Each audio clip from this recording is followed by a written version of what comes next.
अस्सलाम वालेकुम my YouTube viewers, कैसे हैं आप लोग। आई होप बड़े मज़े में होंगे। आज मैं आप लोगों के साथ शेयर करूंगी बड़े मज़े की रेसिपी। ये है गोभी के पराठे की रेसिपी। गोभी जो कि सर्दियों में बहुत आसानी से मिलता है और बहुत ही जायकेदार मिलता है। जाहिर है सीज़न में सब्ज़ी का जो है टेस्ट ही अलग होता है। तो गोभी पराठे के लिए एक गोभी लेंगे यानी कॉलीफ्लावर, और इसको गुनगुने पानी में 1 टीस्पून सिरका या 1 टीस्पून लेमन जूस, 1 टीस्पून नमक डाल के डिप करके छोड़ देंगे। जब तक हम तैयारी कर लेते हैं डो की, तो डो के लिए आटा लेना है। आटे में डालना है मेल्टेड घी या फिर बटर या ऑयल, और नमक अपने टेस्ट के अकॉर्डिंग डालना है। इसका बहुत ही सॉफ्ट सा डो बनाना है। पराठे का डो हमेशा सॉफ्ट बनता है, तभी पराठा अच्छा बनता है, फटता नहीं है। सॉफ्ट सा डो बना के एक साइड इसे ऑयल लगा के ढक करके छोड़ देंगे आधे घंटे के लिए, कम से कम 20 मिनट के लिए। ज़्यादा से ज़्यादा 1 घंटे के लिए भी आप छोड़ सकते हो। और जब तक डो सॉफ्ट होगा, गोभी को निकालना है पानी से, अच्छे से कपड़े से क्लीन करके पोंछ लेंगे किचन टॉवल से। और इसका छोटा छोटा ये जो फूल है ये कट करना है, डंठल नहीं कट करना, बस फूल कट करेंगे। और गोभी को जो है पानी से जब निकालेंगे तो बहुत अच्छे से पोंछ लेंगे, बहुत अच्छे से सुखा लेंगे ताकि नमी नहीं रहे। ये ज़रूर ध्यान रखिएगा कि नमी नहीं रहे, क्योंकि अब इसको धोना नहीं है। बस छोटा छोटा टुकड़ा कट कर लेंगे ताकि बहुत आसानी से मिक्सर जार में ये पिसा जाए, क्योंकि इसको हम मिक्सर जार में पीसेंगे। एकदम फाइन साइज़ का मिक्सचर बनाना है। इसमें पानी या ऑयल कुछ नहीं डालना है, ऐसे ही पिसा जाएगा। इसमें नमी जितनी है। 4 जई लहसुन डालना है। 1/4 टीस्पून ज़ीरा या ज़ीरा पाउडर भी आप डाल सकते हो। 1/2 इंच अदरक कटा हुआ डालेंगे। इसका फाइन सा मिक्सचर बना लेंगे विदाउट पानी। आप देख रहे हो इस तरह से बहुत ही फाइन सा दरदरा सा ये पिसा गया है। इसको हम एक बाउल में ट्रांसफ़र करेंगे, जिसमें हम प्याज, हरी मिर्च, हरा धनिया ये सब ऐड करेंगे। तो छोटा सा गोभी है, जितना गोभी बड़ा अगर गोभी है तो ज़्यादा प्याज, ज़्यादा धनिया, ज़्यादा हरी मिर्च डालिए। तो जैसे यहाँ पे मुश्किल से 200 ग्राम होगा ये गोभी का सारा मिक्सचर, तो उसी हिसाब से हमने 1/2 प्याज डाल दिया है, बारीक कट किया हुआ छोटा सा प्याज लेना है। वैसे ही 1 हरी मिर्च बारीक कट की हुई, 1 कटोरी हरा धनिया 20 ग्राम के करीब है।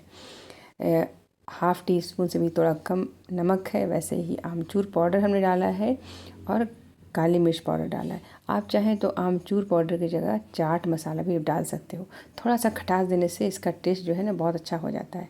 अब इन सबको अच्छे से हाथ से जो है दबा दबा के मिक्स कर लेंगे, ताकि बहुत अच्छे से ये मिक्स हो जाए। आप दबा के देखो, ऐसे आप चाहो तो दबा के देख सकते हो, पानी बिल्कुल नहीं निकलेगा। पानी अगर निकलता है तो समझिए कि आपका पानी उसमें रह गया है, तो इसको पहले ही आपको निचोड़ लेना होगा।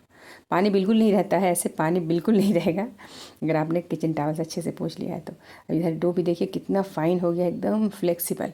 तब इसका लेना है, लोई लेना है तो 2 चपाती के बराबर लेना है, क्योंकि पराठा जितना पतला होता है उतना अच्छा बनता है।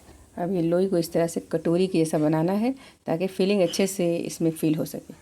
और 1 से 2 टीस्पून आप फिलिंग डाल सकते हो, तो मैंने 1 बड़ा चम्मच भर के डाल दिया है। और ऊपर से थोड़ा सा सूखा आटा बुरक देंगे। उससे क्या होगा कि नमी को जो है लॉक कर देगा, पराठा फटेगा नहीं। ये ऑप्शनल है, ये आप चाहें तो करें, नहीं तो आप स्किप कर सकते हो। ऐसे भी पराठा बहुत अच्छा बनेगा, फट भी जाएगा तो टेस्ट बहुत अच्छा आएगा।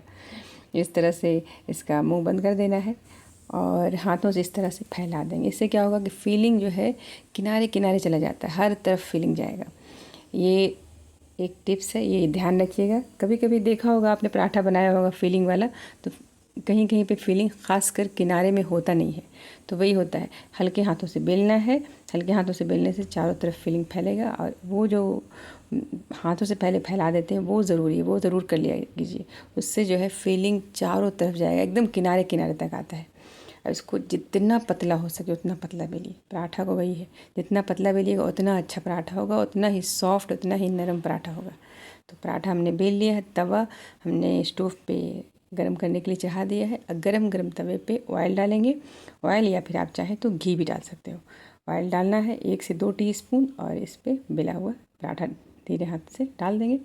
डाल के इसको हाई फ्लेम पे पराठे को सेकेंगे, जितना गोल्डन करारा सा सेक लेना है। इस पराठे को आप हरे धनिया की चटनी या फिर दही के रायते के साथ खाइए, दिल खुश हो जाएगा। दिल खुश हो जाए तो ज़रूर फीडबैक दीजिएगा। चैनल पे नए हैं तो चैनल को सब्सक्राइब बिल्कुल करना ना भूलिए। अगर सब्सक्राइब नहीं किया है तो सब्सक्राइब कर दीजिए। और ये गोभी के पराठे की रेसिपी आपको अच्छी लगी है तो इस रेसिपी को ज़रूर लाइक कीजिए, वीडियो को लाइक कीजिए और ज़्यादा से ज़्यादा शेयर कीजिए। देखिए मैं आपको दिखा रही हूँ खुल के, फीलिंग एकदम किनारे किनारे तक आ गया है और इतना जायकेदार ये पराठा लगता है खाने में। ये पीस करके जब आप बनाओगे तो लगता है जैसे पॉपी सीड का पराठा अगर आपने कभी खाया होगा वैसा टेस्ट करता है। तो ये पराठा आप लाजमी ट्राई कीजिए। खूब सारा अपना ख्याल रखिए। अल्लाह हाफिज़।